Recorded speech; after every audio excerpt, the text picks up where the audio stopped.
All right, what's up, everybody? We are back. Uh, just doing some housekeeping stuff. We are the night before the playoffs. I am going to offer up my picks for the game. Also, the phone lines are open. Just figured I would let everybody know that the number is on the ticker below. Number to call 260-255-4069 is the number to call. So that's kind of where we're at. Let me get some things going here. Appreciate everybody if you can do us the biggest favor and hit that like and subscribe button. Also, leading with the headlines. We have NIL portal money going crazy. Lots of interesting numbers out there. Also, Sark versus Agents, college football playoff. And then we have Chip Kelly making his return to college football. So that is that. Hold on one second. Doing this. I know it's a late start, but doing some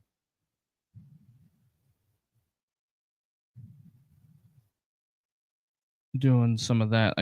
I totally forgot to get this post up that I needed to, but appreciate everybody. If you want to call, go ahead and call now. As I run through the general topics, that's just kind of where we're at. But it kicks off Ohio State, Miami. I think it's going to be interesting, to say the least. There's a lot of talk going on both sides. I will say that much.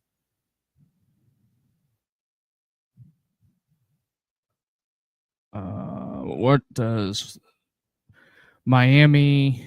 Let me get to it. Get up to the stats. A lot of people. It's coming down to, do a lot of people believe in Carson Beck? It is a huge spread on this. I will say I don't know if I like the spread.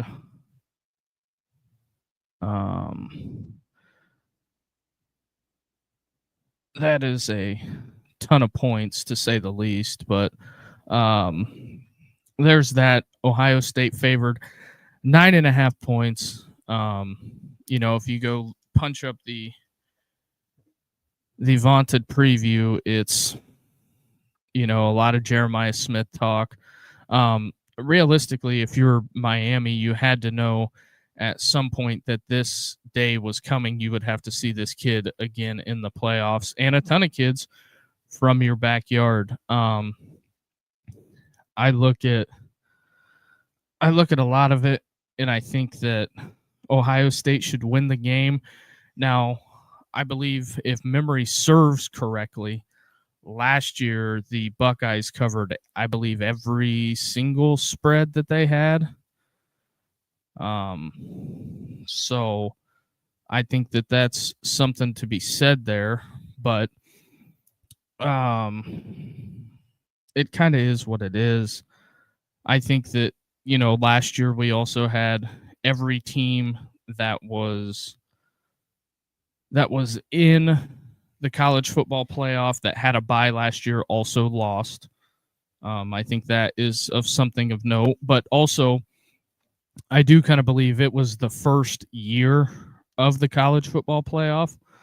So I don't know. I would say I don't know how different it is opposed to having a long layoff, because the old bowl season, you normally had like 30 some odd days, because you would be done at the end of November, and then you would have the whole month of December for bowl prep. And I think, teams would get 15, 20 practices in. Well, from the end of that, especially if you go from having 30 days to 14, really from 4 weeks to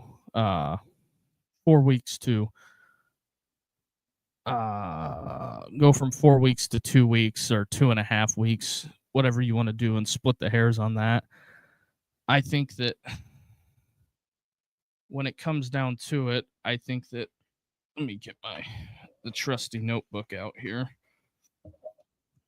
But I think when it comes to it, the college football plays me and Richie from week 1.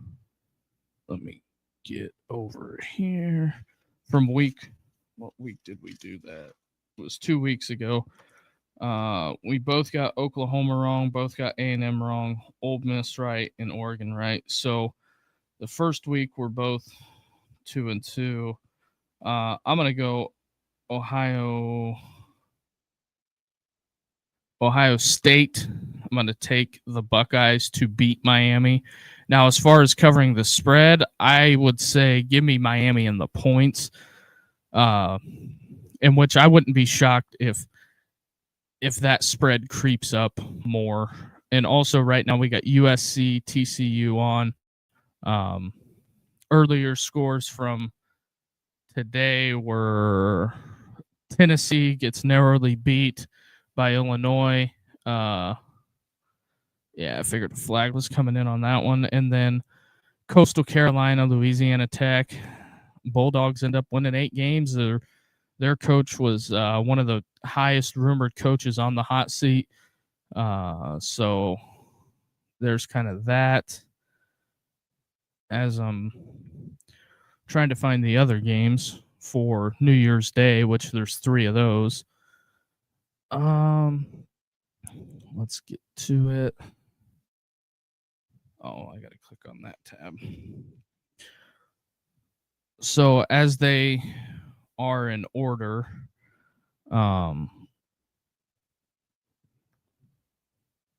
Oregon, Texas Tech are the ones who started off. I think that I'm kind of biased on this one. I think I'm going to take Texas Tech.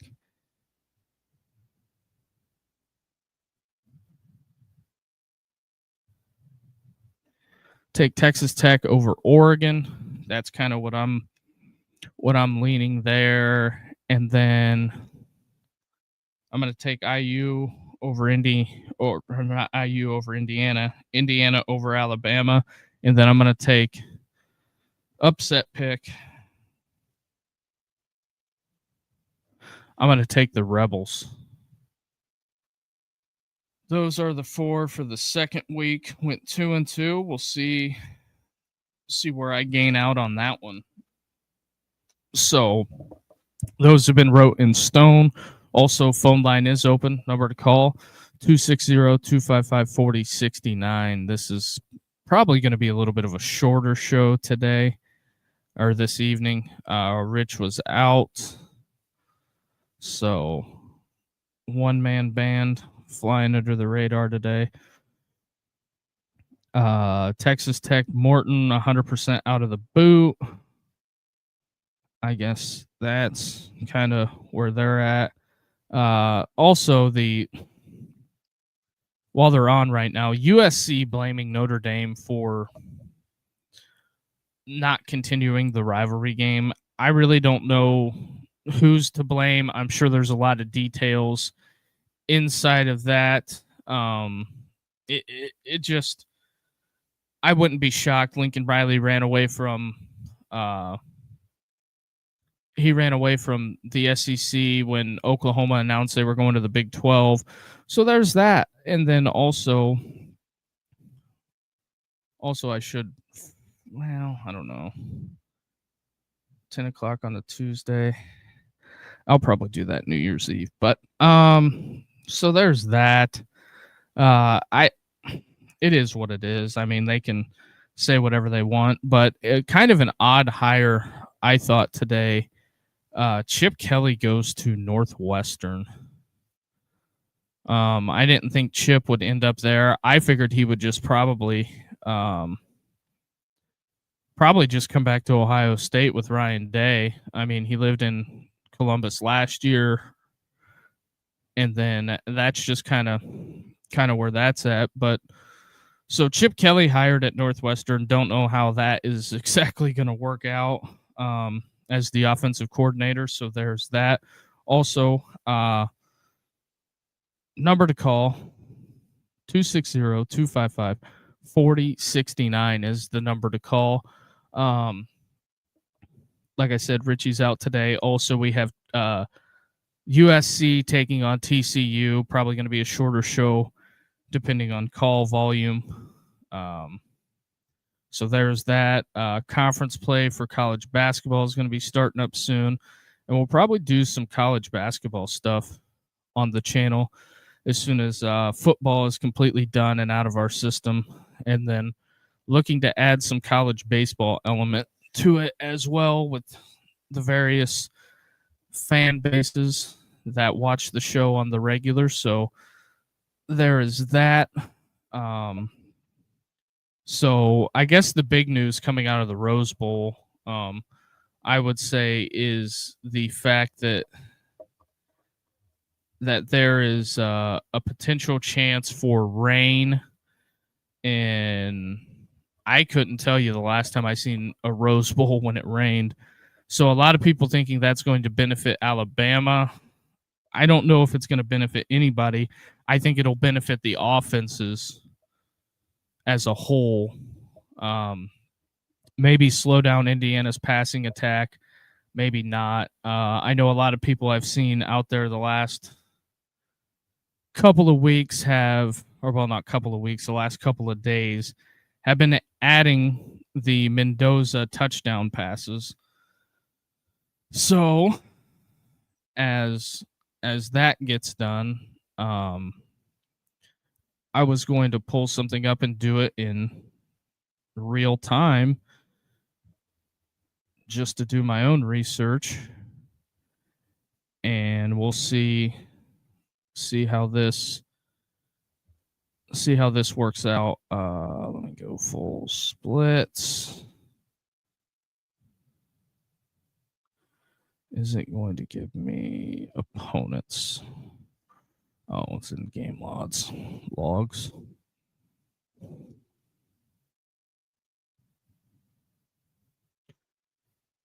So, as it comes down to it, Fernando Mendoza threw some picks, but when it comes to some other things, as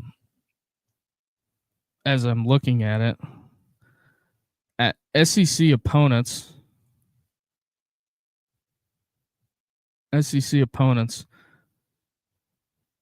for Ty Simpson, I mean, they did beat Georgia on the road. That's a big win.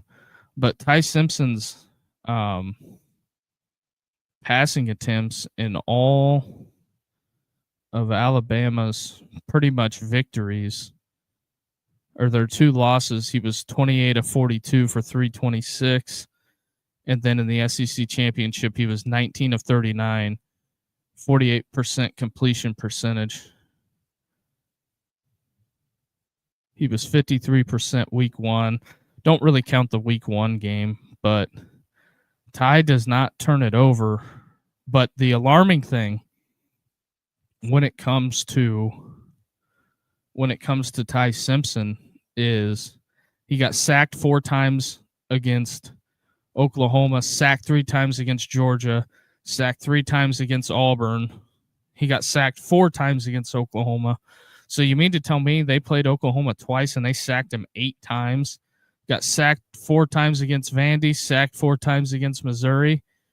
Georgia didn't get him once in the best game they played all year, which I think that was in September. So a lot of people want to talk about the touchdown passes, but it's going to come down to, I think, Indiana's pass rush and how well it translates.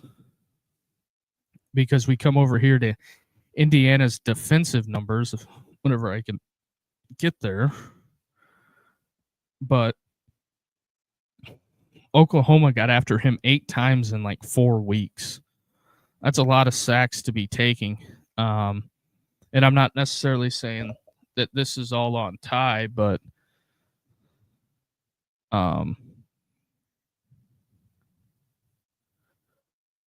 Let me get there.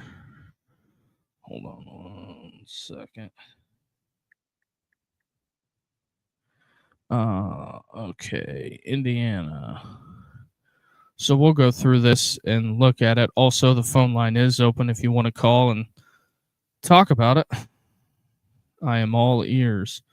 Go to Indiana's team defense. Where are you?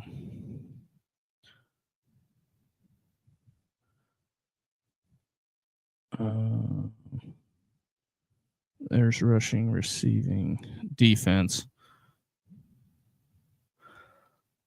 So Indiana, their top sackers are Hardy and Jones.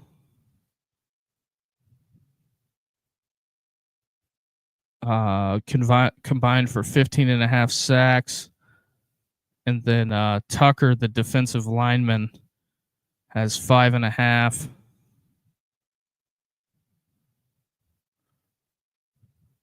And then I believe Daly, the D lineman, I believe he got hurt. Don't know if he is going to play. There's no news on him, but I'm pretty sure he's the one that got carted off after the Big Ten championship game. So there is that. But I do think that Hardy and Jones, how many times can they get home? And where did a lot of their big sacks come from?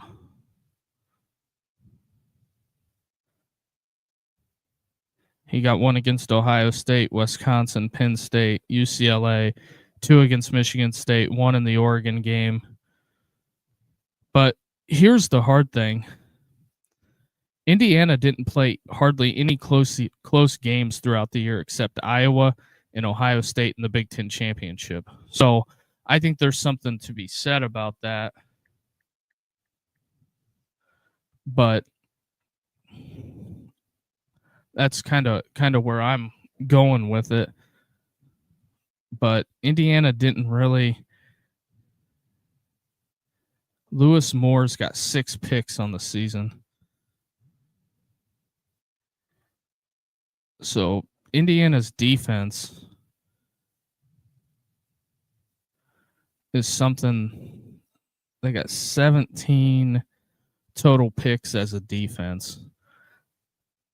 And I mean, you can look at the numbers and the box scores.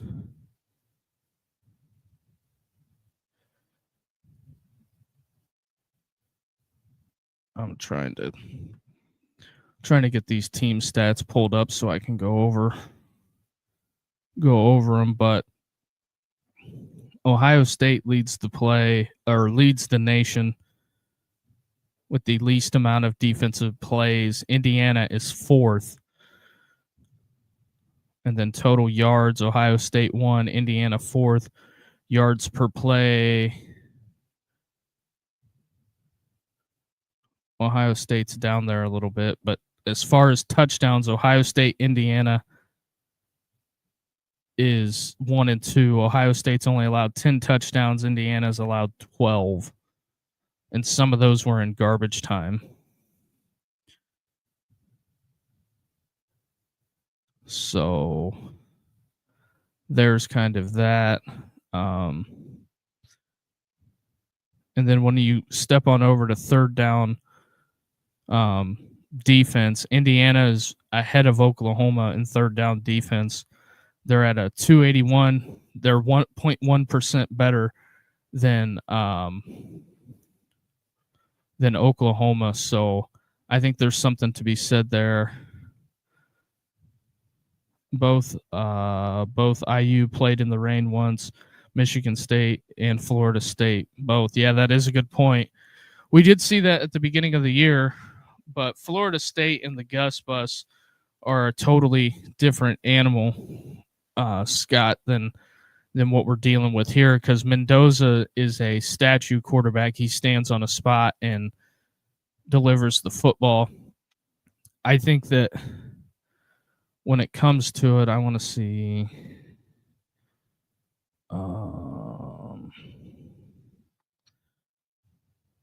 That's third down.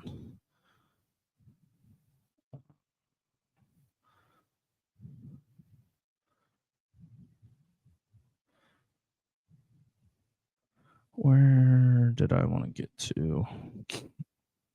Total defense. All purpose. Individual. But yeah, I'm trying to find it.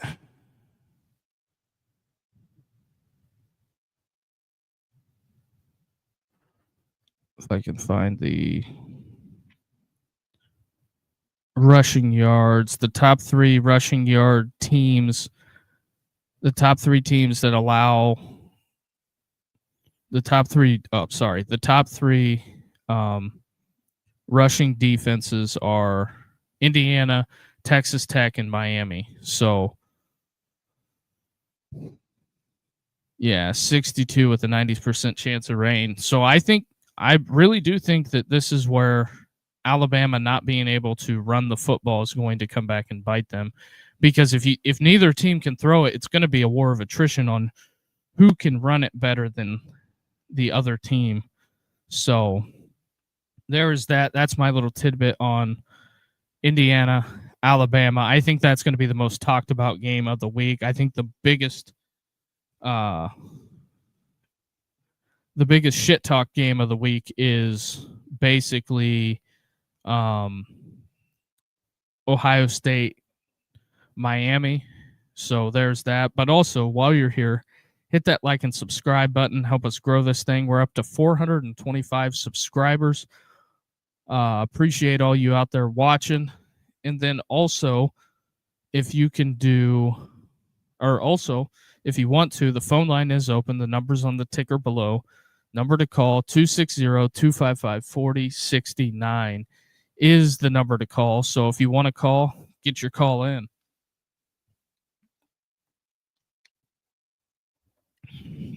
So here's another interesting stat. When it comes to P4 teams in the transfer portal, the teams leading the way in the transfer portal numbers is Oklahoma State. I mean, obviously they fired Gundy quick. They got 45 kids. Iowa State has 44 kids. West Virginia, 29 kids. I think that's Rich Rod just overturning. And then Florida State with 26, Colorado 25, and then Florida 25. Colorado underwent some big personnel changes. I believe their recruiting guy went to Memphis. So there's been a lot talked about that. I don't do the much Colorado stuff unless it's there, and there's other people that are more informed on the Colorado thing than I am. And then Florida, 25 guys in the portal. They fired Billy Napier. Florida State, Auburn with 27. I'm just reading back through it. Auburn fired Hugh Freeze. West Virginia, new regime there. Matt Campbell leaves. And Oklahoma State fired Mike Gundy like week 3. So that's kind of where the portal sits at the moment. A lot of guys in there. I think I'm not shocked by the universities that made changes at the head ball coach position, that they would have a bunch of kids in the portal. But when it comes down to it, a lot of times what I think some fans don't realize is that some of these kids sign up to play for that head coach. And when that head coach isn't there, they're not going to stay because you're hiring somebody new that may or may not want that kid on the roster. Excuse me. But that's just something that comes with the whole head coaching thing.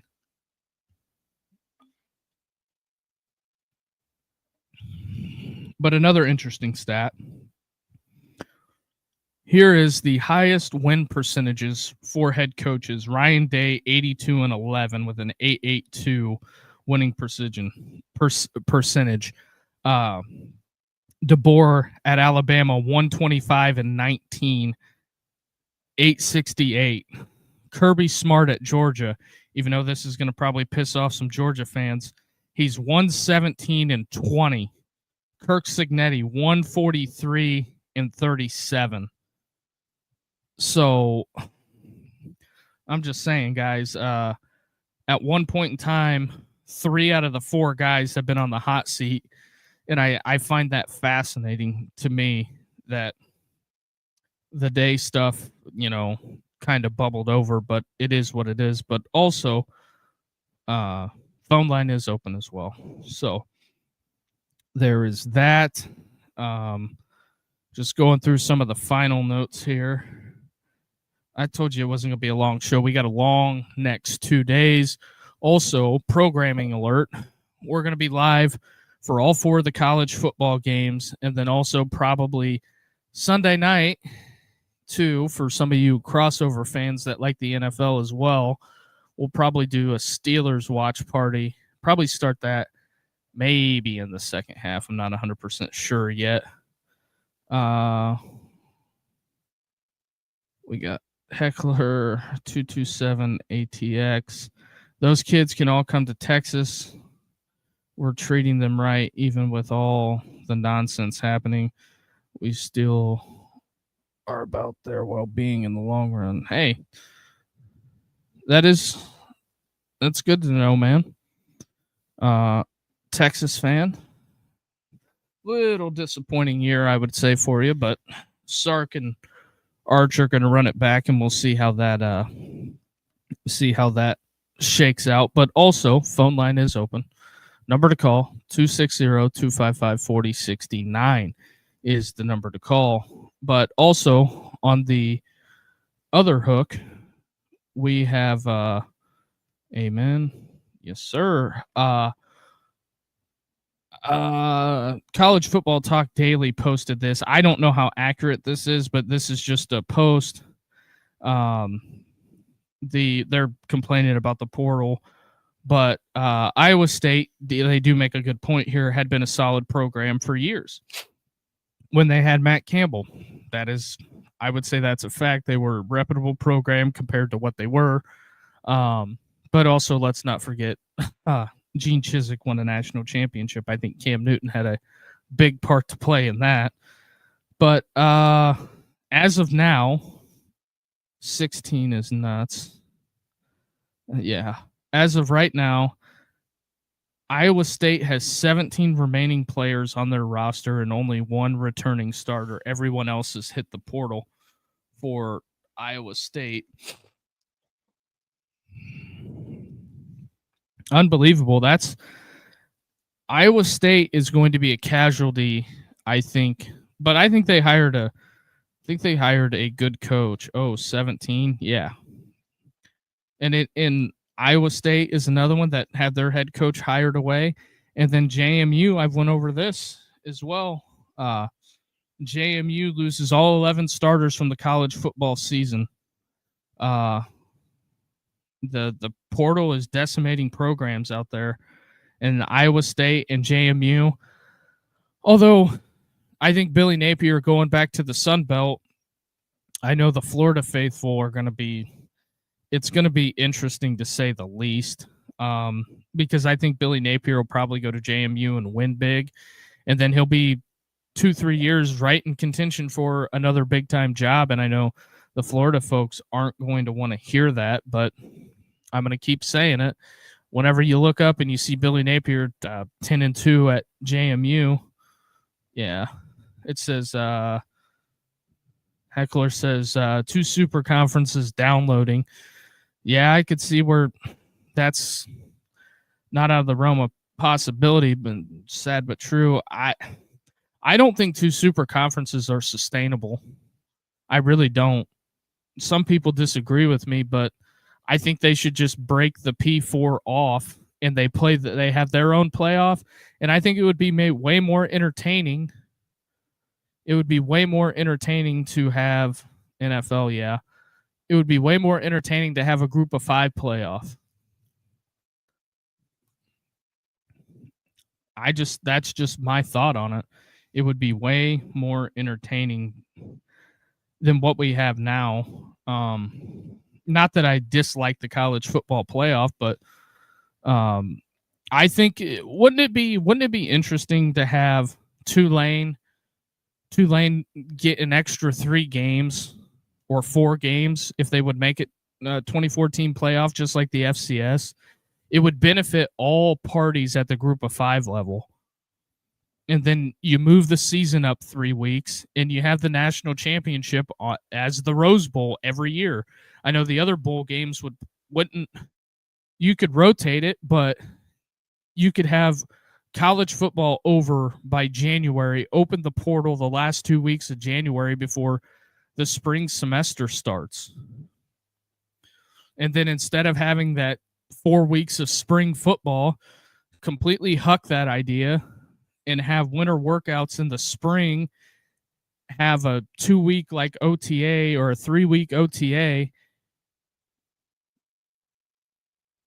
in May, let them have the month of June off and start training camp maybe right after July 4th. And if you don't play until like the second week, what's the big deal? And then we have football starting in August.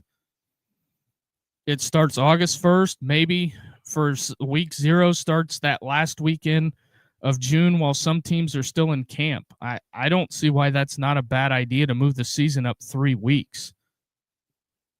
But, I mean, if you disagree, go ahead and feel free to call in. Number to call, 260-255-4069. It's also on the ticker below. If you disagree, call in. Tell me I'm wrong. But yeah, I appreciate everybody out there watching. Also, do us the biggest favor, hit that like and subscribe button. Somebody else has subscribed as well. We're up to 426. We're growing it slowly but surely, but I don't even see, because realistically, let me pull up my calendar now. The season's not going to get this. The last game of the season is January 19th. And then spring football for some programs will start in February, March. I say scrap that idea, depending on the way the school calendar is. Open the portal, because if you get the season over January 1st or the 2nd for the Rose Bowl, I agree January 2nd is too early to open the portal. Yes. Because if you get the season over before on New Year's, you could open the portal the 5th, leave it open the 5th through the 18th. That is a Monday, a full 2 weeks in a day. You would have 15 days to make a decision on whether you want to go to the portal or not.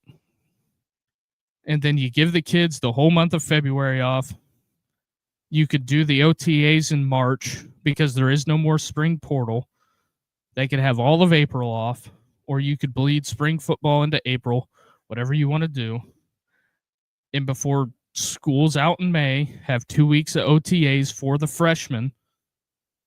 And then they're off June, the whole month of June. And then training camp would start July 1 for everybody. And then you could have week 0 start that Saturday, play that stupid Ireland game. Because realistically, for season ticket holders, I know the schools make a ton of money, but for the season ticket holders, get screwed because one of their games gets sold. If you're anticipating 6 or 7 games, well, if you only have 6 home games and one's in Ireland and you're the home team, you'll lose a game. So there's that. And you'd have to go to Ireland to go see it. And why? I just not a fan. And then you have, because they haven't put a super major brand outside of Notre Dame over there, you could talk about Iowa State and Kent State or K-State, but it is what it is. That's just kind of my thought on it. But you have those things going on, and then you have your normal season. And I could even count the weeks. What's the regular season? What is it?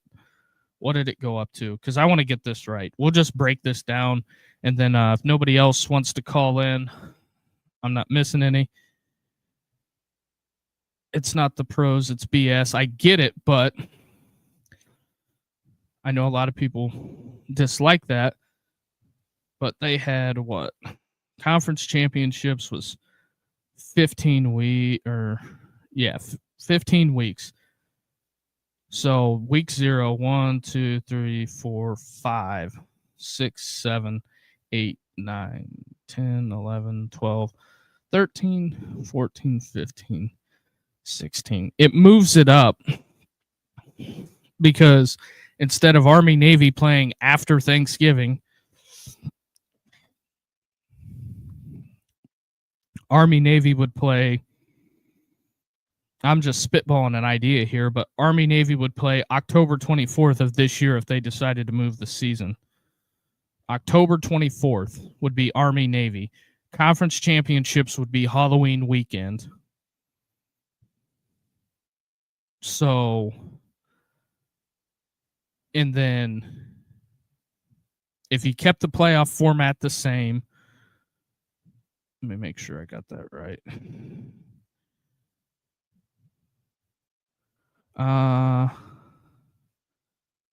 I have my baby in the lap sleeping. I wish I could call and contribute. I hear you. I know I went super late tonight. I'm assuming you're from Texas or that area, so you're an hour behind. I'm on East Coast time, but that week you would have a week in between before the playoffs would start. Conference championships would start November 7th. Conference championships then. First round of the playoffs would be November 14th. Second round the 21st. Third round the week of Thanksgiving. I mean, moving it up 3 weeks and doing everything, you could have the entire playoff completely finished by December 5th on Saturday. The NFL, the first couple weeks of December, have all those Saturday games. You would stay out of the week of Christmas, and then you would just play the national championship on New Year's Day. I don't see what's so hard to comprehend that. I get it. It moves it up a ton, but some people just would not like that with it being moved up. I get it. You know, you have traditional games like the Egg Bowl's always either Thanksgiving or Black Friday. I know the people in Mississippi would be pissed, but would you rather sacrifice that? Would you rather sacrifice having the Egg Bowl on Thanksgiving or move the season up 3 weeks to have a more regulated portal, to have it more regulated for coaches? Because all of the chaos that we've seen, we wouldn't have coaches. Three coaches that had playoff teams had 2 jobs at one point. And Lane Kiffin left and went to LSU before the playoffs even started.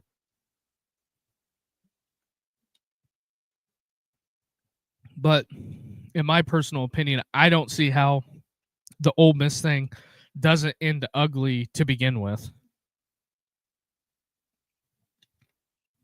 There's no way that whole sequence of events does not get ugly. I really don't see how it doesn't.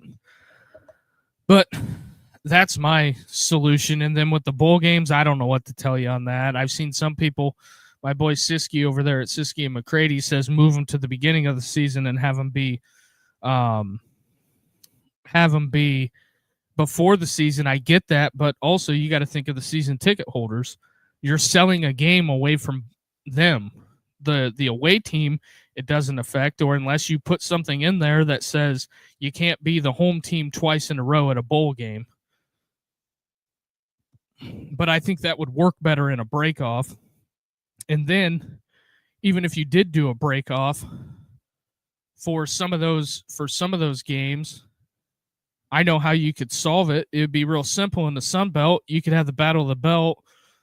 Troy plays South Alabama in Mobile, or play them at you could play them in Birmingham. You could play them in a lot of spots. You could have Florida State play the Citrus Bowl in Miami. I think both fan bases would be more apt to go for that, as long as they're geographically located to where it would be advantageous for schools that are in the same state to go to a destination to do it. That would be more inept, because you could have Michigan play Eastern or Central in the Motor City Bowl in August or in early September. Heckler says that could be sort of a soft fixer. Just get all East and West Coast schools on the same timeline. Most players aren't on campus for classes anyway. They do it all online. Football cares the most about universities. Yeah. Yeah, I hear you on that, because a lot of the kids take they do take the online courses as well. Also, just another reminder, phone line is open. Number to call, 260-255-4069. And if you made it this far in the program and you don't like the content you watch this long, hit that like and subscribe button, because we'll be back tomorrow as well. So, but yeah, I think it would do some good, because you could have just looking at some of the bowl games, it would also help to restore rivalries as well, because and you could move locations. Like Florida State could play South Florida in the, Tax Slayer Bowl that's in Tampa. You could move these destinations around, especially throughout the South. And a lot of people are going to complain that, oh, why would we move the season up 3 weeks? It's going to be hot.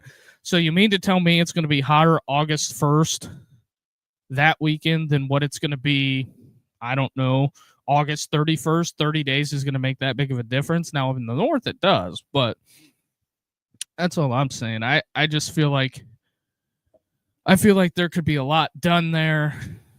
Like tonight, this could be an opening week game. Like, you have the Alamo Bowl going on, TCU versus A&M. You don't think that would draw a big number? It's not that hard. Put your noggins together. So there is that. That's my take on the bowl games, if you wanted to keep them alive. Partially stolen by my guy Siski, but I wanted to add some caveats in there. If you wanted to move them to the beginning of the season, because the calendar is one of the bigger problems. Oh, that's a fumble. In college football right now, the calendar, major problem. I do think that at some point in time, you can move those bowl games around, and you could get schools with the names in these bowl games, because I guarantee if you put Michigan versus Eastern Michigan, all the Michigan fans are going to show up and go to Detroit. I know it's not Ann Arbor, but that's what they would do. And you call the Music City Bowl, and you have your corporate sponsors, and you make it the first game of the year, and everybody gets to, do the whole corporate thing and hang out and do all that. And it would work, because you could have UCLA play Alabama in the Rose Bowl. Call it the Rose Bowl. I mean, technically it is the Rose Bowl, but if you wanted to save the major bowl games for the 6 playoff games, I guess you could do that. But like the LA Bowl, you could have UCLA play the LA Bowl versus Missouri. First week of the year, you could do all the media stuff. You can do all that, because you could ship all these teams out and do everything that you do at the end of the year at the beginning. So there's my take on that. Also, very odd, Marcus Freeman announces that he's staying at Notre Dame. I guess, I don't know. I didn't know if it was warranted a Twitter post for the whole thing, but I don't follow that. It's very, I don't want to say off-putting, but it's very strange that Marcus Freeman has to come out and make a Twitter post that he's staying. Some people don't want to acknowledge the fact that I think he's been flirting with the NFL, for lack of a better term. I would say that it's not. I think eventually he'll go to the NFL. If it was me, I think eventually he goes to the NFL. Possibly. I don't know how exactly that's going to translate. I would have thought he would have jumped out, but he didn't. He's going to stay at Notre Dame, run it back, and which I get why you would stay at Notre Dame. Notre Dame's advantageous right now. They got CJ Carr, good young quarterback. I've heard some people say he's the best young quarterback out there. Am I willing to go out on that limb? No, because after last season's debacle of everybody putting out a list of the best best quarterbacks, that is fascinating. Obviously, I know some people will disagree with that, but if you look at the guys at the top of the list, DJ Lagway was up there on a lot of lists. I think a guy that salvaged a lot of his stock was Nico, that transferred from UCLA to or transferred from Tennessee to UCLA. They fired Deshaun Foster. Obviously, he meets his demise.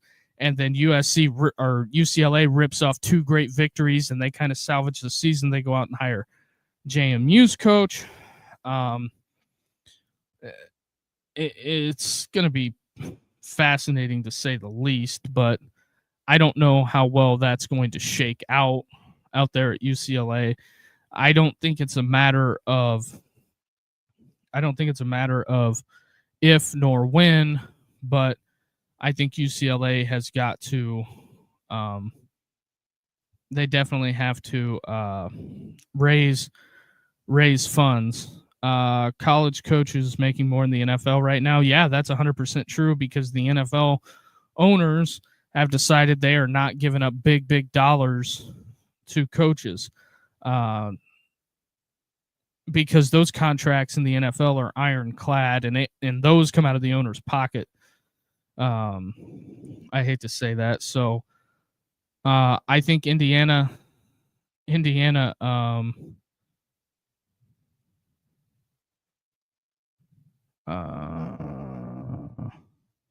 Wow, that's interesting. I think, Andre, what school are you with? I'm sorry, I'm a new sub. I'm not really with any school. I'm more with SEC schools, because typically when I do my watch parties, I normally do the big time 7:30. I do the big time 7:30 ABC game because it's the marquee game. It always has the highest ratings, mostly. I did venture off into a couple Indiana games. I'm from Indiana, but I pull for the SEC. Ohio State doesn't bother me as the school. Their fans do. Now I had a real big beef with not Ohio State fans, but with Florida fans, because I was pointing out the flaws of Billy Napier. That it's fascinating that two guys in 100 years of the university is the only ones to ever win there. So there's that, which is Spurrier and Urban Meyer. Some people disagree with me on that, but nobody else has been able to make it work there. Nobody's really been able to else make it work at Auburn. Auburn's had some good coaches, Tuberville, and so on and so forth. But I don't mind Texas. I think the Texas A&M Texas rivalry is fascinating, to say the least. I don't dislike Texas or Oklahoma. Now, there are some Texas people that are just straight up obnoxious. I mean, every fan base has obnoxious fans. Now, the Indiana people have kind of got out ahead of their skis. I get it. That was the biggest win in program history. From the from the Big Ten championship. So you have a little bit of that as well. It's just like, calm down, guys. This isn't the Big Ten championship isn't the be all end all. Now, I think one thing that happened to Texas is that I think the expectation is higher than the reality, because you have to remember Arch was going to be a first-year starter, and not very many first-year starters have came on and set the college football world on fire. So I think Arch will be better next year, if that makes sense. Outside of Ole Miss's Trinidad Chambliss, has been since I was a kid. Oh, you're a Texas fan? I don't mind the Texas folks, but the big thing is that what hurts Texas as a whole, as a brand, I think the farther and farther you get away from Austin, the more and more obnoxious the fans are. Now, there's a handful of Notre Dame people that like me because I live in Northeast Indiana. Texas grad. Oh, I got you. Good for you, man. I think Arch will be good next year. Now, as far as the first overall pick in the draft, I'm not even going to elaborate, because as soon as this year's April's draft's over, you're going to have a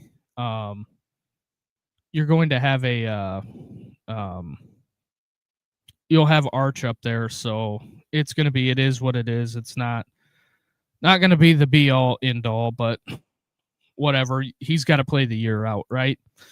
So I don't think the Manning family makes they don't make decisions without thinking things through. Heckler here, yeah, I lived in Cali and Florida. All agree with the future. They get way worse. Oh yeah. And I have, a couple Michigan people watch the show as well, a couple Miami people.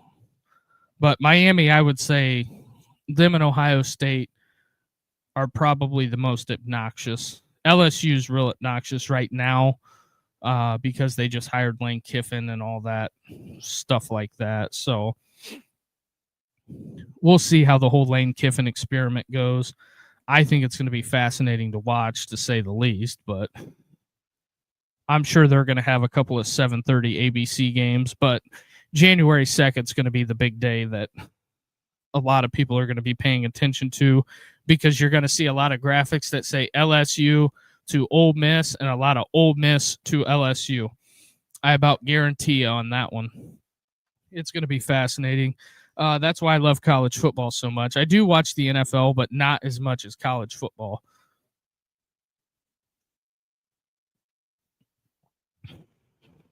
Experiment, perfect word. That's all I'm saying. And also, since you're new here, the call-in show's a little sporadic, but I also do the watch party thing.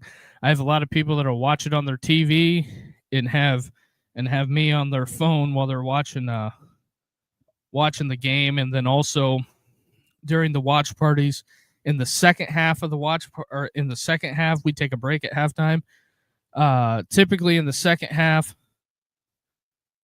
I used to open the phone lines, but going forward, we're just going to do two separate shows. One will be the complete game. We'll chat there and then take 15 minutes, do a call-in show for the post game, and let people get what's on their mind off the step. But typically the watch party side of things, because I tried to do all the major games and it was just too much. The 7:30 ESP or 7:30 ABC game, probably the best time to do it, regardless of who's doing it.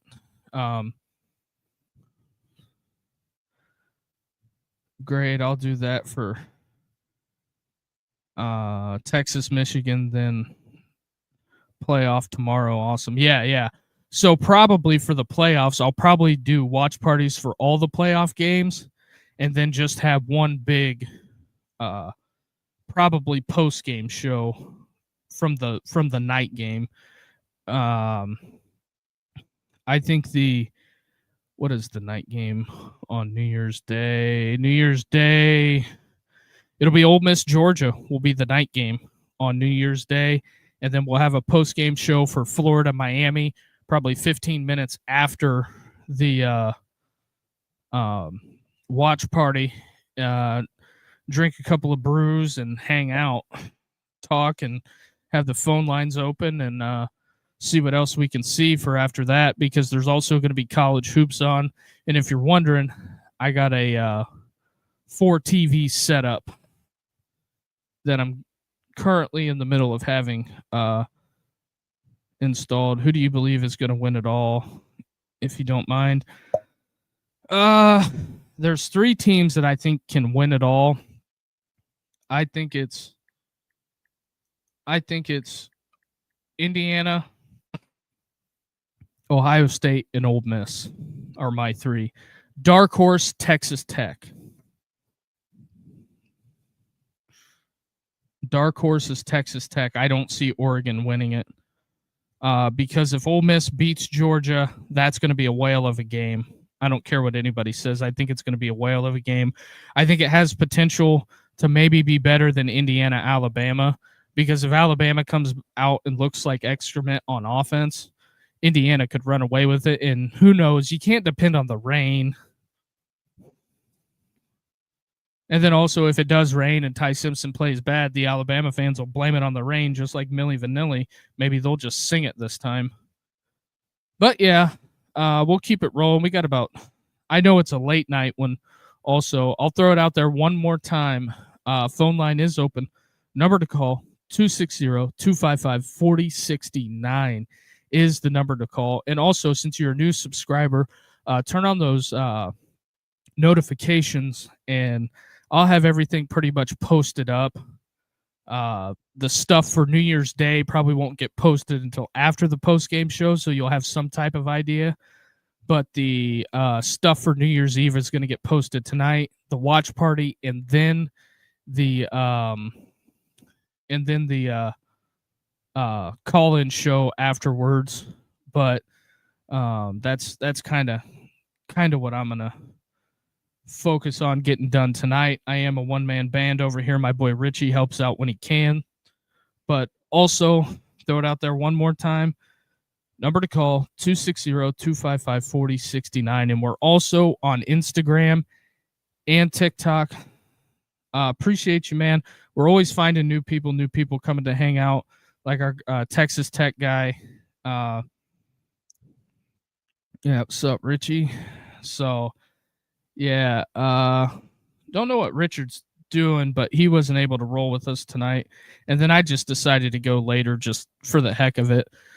We did a lot of content this college football season, and been working real hard on it. And so just wanted to, kind of take the evening off a little bit. But also during the regular season, when we're on the normal schedule, we normally go at 7:30, 6:30 Central Time. That's typically when we go. Still 14-13. Yep. That's what's going on in the TCU game. So, that's typically what we do whenever we go on the normal schedule. But yeah, there's that. Who is winning that game right now? TCU is winning.